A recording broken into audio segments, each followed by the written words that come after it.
Today, we are going over the single question you guys have asked me more than any other question, and that is, what Covenant ability is best for Frost DK? Well, today, we are going to be going over which Covenant ability is best, and I'm going to help you guys pick which Covenant is best for you, and for your Frost DK. We will go over the individual abilities and we'll take a look at their pros and cons. Then we will rank them and I will share with you what Covenant I decided to choose and why.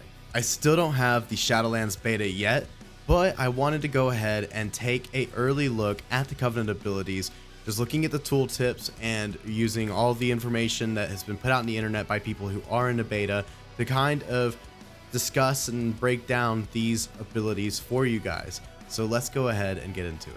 A little disclaimer, Shadowlands is still in beta. And on top of that, we're currently in the final phase of beta where all the tuning is going to be done. So the numbers on these abilities are probably going to change at least a little. What probably won't change, however, is how these abilities actually fundamentally work. So keep that in mind, and once that time's come, I should have a video about it, and it will be right up here. So you can just click here and go to the Shadowlands release version of this video. Alright, so first off, there are 4 covenants. There's the Necrolord, the Night Fae, the Venthyr, and the Kyrian. Each one of these covenants will grant you one ability that everybody in that covenant gets. This is the signature ability. And then it will also grant you an ability that only members of that covenant who are also your class, so in this case, Death Knights, will get from that covenant. So now that we have that cleared up and we're all on the same page, let's go ahead and hop into these abilities. Kyrian offers you the ability to summon a Alkin, who is certainly not a slave, and he will bring you every 5 minutes a Vial of Serenity, which is basically a health potion that heals for 20% of your maximum health. Something that's really important to note though is it does not share a cooldown with your health stone from a warlock or with any other health potion you may have. It's in a category all into its own, so this is a straight up 20% health heal every 5 minutes. You will also get the ability called Shackle the Unworthy, which is a 1 minute cooldown ability that does 175% of your attack power as arcane damage over 14 seconds. Sorry, I had to take a look at my notes. Numbers, guys, give me a break here, man. It also reduces the damage that you take by 5%, and while it's on the enemy target for over that 14 seconds, your rune spending abilities will reduce its cooldown by 4 seconds apiece. The cooldown reduction could be upwards of 50%, but it could also be quite minimal, and it really depends on your luck with proc rates, whether or not you use Empower Rune Weapon, and even how many runes you have when you're going into just beginning to use that ability. If you do it with full runes, you're going to get more Obliterates or other ability that uses runes off in less amount of time than if you were rune starved when you used it. Even our talent spike, like pairing Murderous Efficiency with Obliterate, could play a huge role in just how much damage reduction you actually get out of this cooldown, which is pretty cool and unique when you think about it. It allows you to structure your build around an ability if you want to, and if that's kind of pays off for you. And finally, this ability also gives you 5% damage reduction whenever you actually put it on the target, so they do 5% less damage to you. But honestly, in comparison to a lot of these other abilities and the defensive properties that they offer, I don't think it's anything to really write home about. It's nice to have, but it's not necessarily game-changing either. So that's pretty cool. The main strength of this Covenant ability, both of them, is truly their versatility. There is really no circumstance in which these two abilities are going to be bad. They're always going to help you in almost everything. They're truly like a jack of all trades feeling Covenant right now, where no matter what kind of content you do, no matter what spec you are as a DK, both of these abilities are going to be extremely useful to you. The Venthyr give you Door of Shadows, which is a 35-yard teleport, and it's on a 1.5 second cast, which is not that good feeling for a melee DPS in my opinion. Personally, that sounds awful to use, but to each their own on that. And it has a 1 minute cooldown, and yeah, it doesn't offer you any damage or defensive utility, but it offers you a ton of mobility, and I can see a ton of reasons why somebody would want to run this ability. Because, I mean, being able to teleport is, that's awesome. You also get Swarming Mist, which has a 1 rune cost and gives you 10% dodge chance for 8 seconds, and then it does 20% of your attack power as shadow damage every 1 second for 12 seconds. It also grants you 3 runic power for every target it hits, every time it does damage, up to a maximum of 15 runic power per second. This ability is not as strong as the Kyrian ability in damage output. However, that runic power is really nice, especially if you are planning on doing Mythic Plus and you're going to be running Breath of Sindragosa a lot. But this ability does become quite a bit weaker in low AoE target scenarios or in single target scenarios. And if you're not running Breath of Sindragosa, then this ability is going to be kind of bad for you, because Frost DKs have no problem having lots of runic power naturally, especially because of runic attenuation and how good it is now. So there's not really much of a reason to take it unless you know you're going to be doing Breath of Sindragosa. The Necrolord Covenant gives you the signature ability of Fleshcraft, which has no cooldown, and it's a 4-second channel, and for each second you spend channeling, you build up a percentage of your health as a shield. If you channel for the entire 4 seconds, then you get a 20% health shield.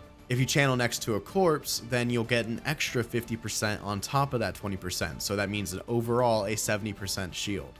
This shield then lasts for 2 minutes or until it is consumed by damage. This ability has real strength when you use it before a battle. This is for PvP and for PvE. You can use it in the arena starting room right after the gates open. You can use it before a pull in a raid, before a pull on a dungeon, and if you're good at it, then you can get this off even in an arena if you go hide behind a pillar, or if you just see an opening and you just go for it and you just get it. No one kicks you, no one stops you, and that's a 20% shield. But it's definitely not nearly as versatile as the Kyrian's 20% health heal that you can use whenever you want to. As for the Necrolord Covenant class ability, you get the Abomination Limb, which is a 2-minute cooldown, making it the longest cooldown of all of the Covenant abilities, and it does 22.5% of your attack power's damage every second to every target within 8 yards of you. Any target that gets further away from you than 8 yards, up to a maximum of 25 yards, will be pulled to you like Gorfien's Grasp automatically every single second. This is going to be super useful in PvP when you're running, say, Breath of Sindragosa, and the last thing you want is for that stubborn-ass druid to run away from you and use dash or some other crap, or arcane mage or any other class that has a lot of mobility. And so this is definitely going to be really good for PvP utility-wise. In PvE, on the other end, though, it doesn't offer you much utility in PvE because most things are going to be on your tank, and that's where they're going to be, and you have no reason to move them off your tank. So for terms of PvE, not such a hard hitter. The Night Fae give you the ability Soul Shape, which turns you into a Vulpin and gives you a 50% movement speed increase for 15 seconds. And during that time, you can teleport, you can blink 15 yards away every few seconds. Now, this obviously solves a huge problem for Frost DKs, and that's that we have no mobility. I've joked about it like twice now in the past week. I mean, come on. Its class ability, however, is quite problematic for Frost DK.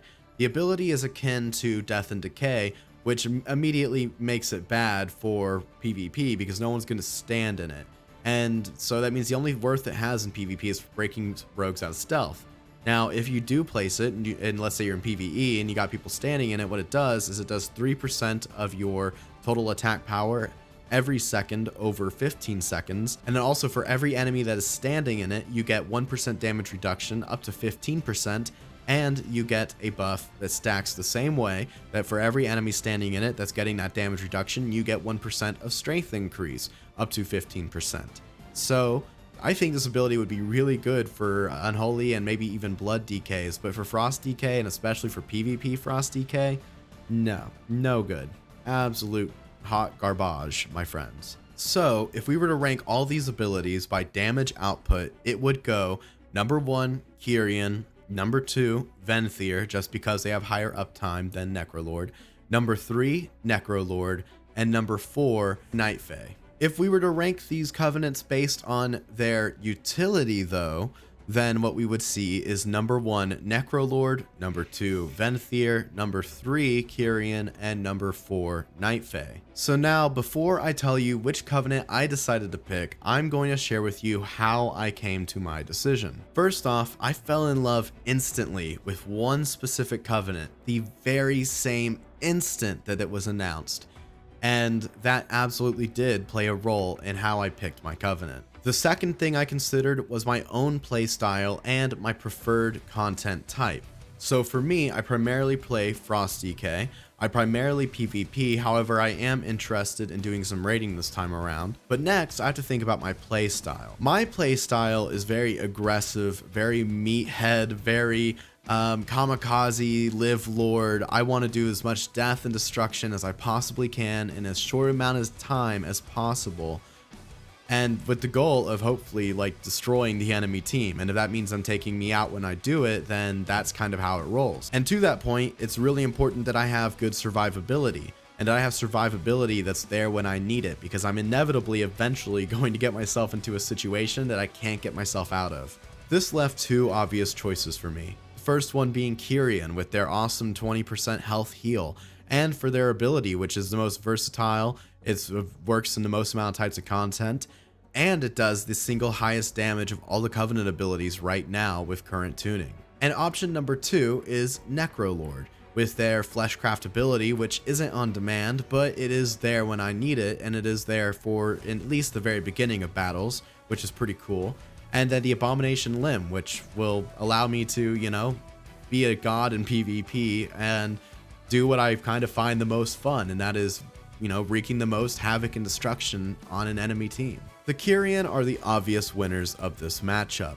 They just check all the boxes for me. And their Healing Vial of Serenity is a literal direct upgrade in every single way from Fleshcraft. And the class ability isn't just the winner of the highest output of all the Covenant abilities, it's also second place for the highest uptime. On top of that, Abomination's Limb is the only Covenant ability that does not bring with it a passive defensive upgrade. However, there is just one snag. I hate the Kyrian. I think they're goody two-shoes, hottie-toddy, spoiled little bitches, man. And I heard they have slaves, which is not cool. So, in the words of Pint himself, I decided to parse happiness. I knew I had to choose the Necrolord Covenant. I knew it day one, and I know it now. I am an edgelord necro boy who wants to listen to death metal while riding on the back of Invincible in the middle of Maldraxxus with a tentacle coming out of my neck. It's who I am. It's who I always knew I would be. In all seriousness though, this was actually a really tough choice. The Kyrian abilities are really good, but I just don't like them. And I had to decide what is going to make me want to log into Shadowlands. What is going to make me happy with my class? What is going to make me like this expansion? Because everything about it is good. Shadowlands is looking to be the best expansion we've had since WoD. I mean that in a good way, not the like no content way. I mean like the gameplay way. It looks really good, and the only thing that's kind of not great about it are these Covenant abilities. So ultimately, I decided that yeah, I'm gonna go ahead and pick what makes me happy, even though it's a little less optimal than the Kyrian. Now, it doesn't mean you have to. I implore you to do whatever makes you happy. And if you're one of those people who are performing at the pinnacle of content, you're doing world first mythic rating, you're doing plus 20 keys like all the time competitively, you're already gladiator and you're looking to push rank 1, then yeah, you're probably gonna need to pick the Covenant ability that performs the best. And honestly, you guys, I'm really sorry that Blizzard's doing this to you. That really sucks. I hate it. I was hoping that Blizzard would change their minds, that something would change by now, but I think it's pretty obvious that we are going to be getting Covenant abilities on launch. But for 99% of us, and this includes myself, we should just pick what makes us happy and what's going to make us happy with Shadowlands. So I'm sorry that's not the answer that you all wanted from me, but that's the only answer I can give because that's truly how I feel about this system. Make sure you hit that like button, that subscribe button, and you ring the bell notification. It all helps tremendously the algorithm, and it'll make sure that I can do more content like this and you get to see more content like this. So do that stuff.